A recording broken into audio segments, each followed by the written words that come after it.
About 100 years ago, a story began to circulate of a brave, courageous, and intelligent young Cherokee Indian named Hare Conrad. He lived on Orchard Knoll, which was a location on the southwest end of this farm. His Cherokee name was Takesha. In 1794, Hare Conrad was born to Hamilton Conrad, who was of Scottish and German mix, and Oniah, a full-blooded Cherokee woman of the Bird clan. Hare Conrad was married 4 times.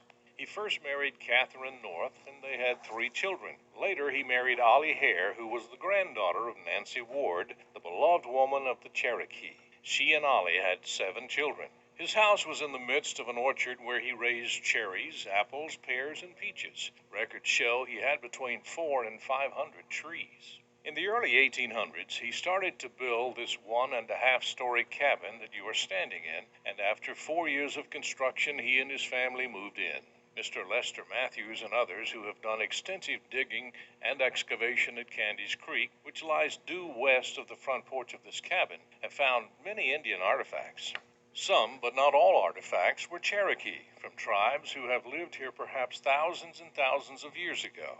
Now these Indians love to be near good water, and about 200 yards from right here, Hare's Creek and Candy's Creek, named after 2 prominent Cherokee, is where 2 creeks meet and become one. Local historians such as Colonel Jim Corn, W.R. Snell, Mr. Wooten, and Roy Lillard mention Hare Conrad in their discussions of important Indians in Bradley County.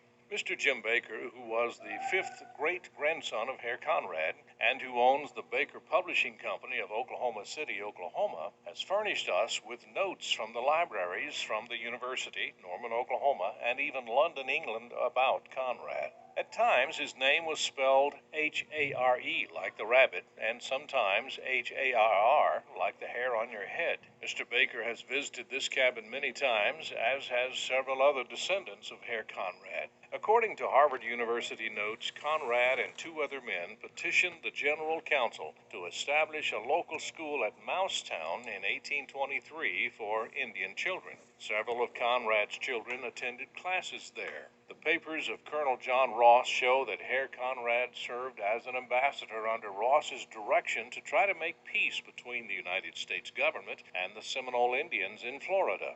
He was to have been paid $5 per day, but after risking his life and staying away from his family for many months at a time, he never received any money. He served as a delegate from the Amohi district in the 1827 Cherokee Constitutional Convention, and he represented the Cherokees in Washington, D.C. in October 1833, when a delegation was sent to protest treatment of the Cherokees by the state of Georgia. In 1835, a census of Indians was taken, and Conrad's household consisted of 8 people plus 7 slaves and working a 100-acre farm.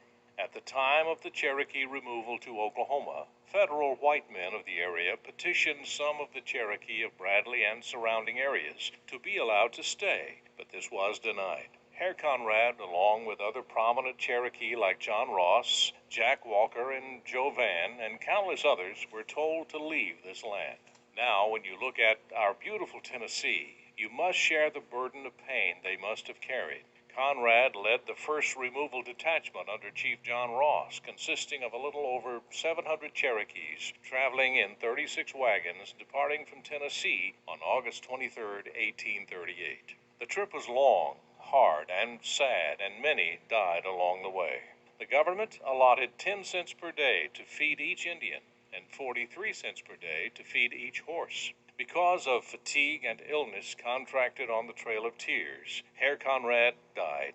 On the wall here, you can read the eulogy that was given at his funeral. We like to think of Hare Conrad sitting out there on his front porch, the children playing about in the yard, and Hare and his wife looking out over the fields of white wood with several hundred head of beautiful American Saddlebred horses grazing on lush green grass. Well, you had your history lesson for today, and we're so glad you took time to visit Blythewood Farm and tour Hare Conrad's cabin. Please pause a moment to appreciate this great land of ours and give honor to people like Hare Conrad for what they have done to improve it for us. We are fortunate to live in East Tennessee in the very best of locations.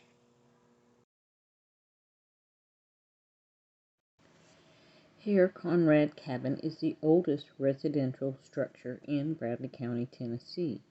The Conrad Farm is part of the 350-acre Blythewood Farm off Harrison Pike, whom the owners have meticulously restored and maintained this National Registered Historical Site. Blythewood Farms was founded in 1942 by David Neal and his wife, whom they call Bess. Her name was Mary Elizabeth Mayfield Neal. It was named in honor of Mrs. Neal's father, Pearson Blythe Mayfield, who purchased the property in the 1920s. Blythewood is one of the oldest and largest American saddlebred nurseries and training farms in the country, producing more than 300 American saddlebred world and reserve world champions. David Hardy Neal was born in Kentucky, and prior to his marriage, he sold horses in Nashville, Tennessee, and at Happy Valley Farms in Rossville, Georgia. He and his wife, Bess, were parents of 2 daughters, Ann Neal, who still works at the farm, and Margot, whom we met to give us a tour of Conrad Cabin. Also on the property is Cooper Cemetery, which dates back to 1873. It is a short walk through the woods to the peak of a ridge. You are rewarded with a almost 150-year-old preserved and protected slice of history. Bennett Cooper gave a quarter of an acre of land for a family burial ground. He is also buried there. Natural elements have taken a toll on the writing on the tombstones, so some of them are almost illegible. But thanks to Find a Grave, 13 lives have been recorded.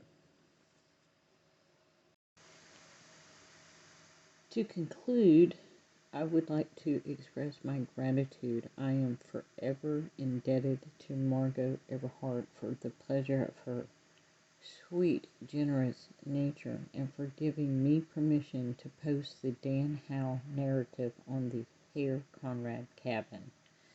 Just meeting her and her 4-legged companion and her warm, charming personality was my greatest reward of all. Thank you so much, Margot. It was my pleasure to meet and know you.